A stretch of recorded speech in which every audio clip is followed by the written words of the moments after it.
What's going on in Syria? The alleged dictator Bashar al-Assad has been ousted. He arrived in Moscow because Putin was his friend. Putin was backing him all these years. You know, at some point after 2015, when the Syria crisis started and all the migrants and the refugees started coming into Germany and the Netherlands and so on, and England as well, Russia had a military victory over the Zionists and over the American U.S. Army for a while, until apparently this week when he was ousted anyway. So the rebels coming in, al-Nusra, al-Qaeda, whatever they're called, they are all backed by the West, by, by Israel itself, by Zionists and by the U.S. So the people coming in are actually very brutal people who will not be kind toward the population. It doesn't mean I like Bashar al-Assad either. He was a sort of greedy man who basically ripped his country dry. He was living in golden castles with fancy sports cars, right? While his people, 90% of them, had it dirt poor. I don't respect people like that, people who mistreat their own population that much. But I'm thinking about the strategic value of capturing Syria. Basically, you have to imagine the US and the Israeli army captured Syria. That's what really happened. They used the rebels so they can put the blame on others. But strategically, Israel needed to solve the Golan Heights problem. From the Golan Heights, you have a military vantage point, namely, you could start blasting rockets at Israel in case of a big war. So Israel needed to capture Syria, right, for its own protection. That doesn't mean I support that. But here's what it comes to next. What is Israel going to do with Syria?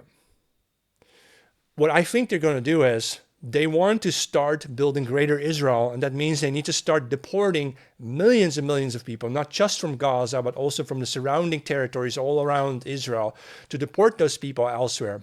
This is why Great Britain announced they want to build 1.5 million new homes for 2.4 million people, but 3/4 of those will be immigrants. Which immigrants? Which immigrants are going to come in such large numbers to Britain anytime soon? Well, it's the people Israel is looking to start deporting out of the lands that it's trying to capture. Same in the Netherlands. The Netherlands for a few years has been saying we need to build 1.1 or 1.3 million new homes. Really? For whom?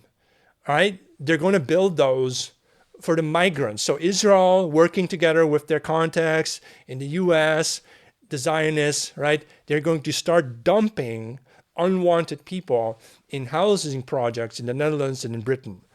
Weird, huh? But that's exactly what they're going to do. And partly, I think, they're going to move people to Syria. Syria can act as another dumping ground. From Syria, people may be pushed on into Turkey, and then from Turkey into Germany and elsewhere, right? So I think the reason why the Zionist NATO people want to capture Syria is because they're going to make it all part of Greater Israel. And why would they do that? Maybe I need to explain that a little bit. Israel is really, or usually, used to be a sort of colony of the British Empire. It was founded in 1948 with the help of the British, right? And Israel serves basically to protect Western trade interests. A lot of the African resources, a lot of Indian spices, a lot of Chinese goods flow overseas through that Suez Canal that's near Israel. I know it's in Egypt, but it's near Israel.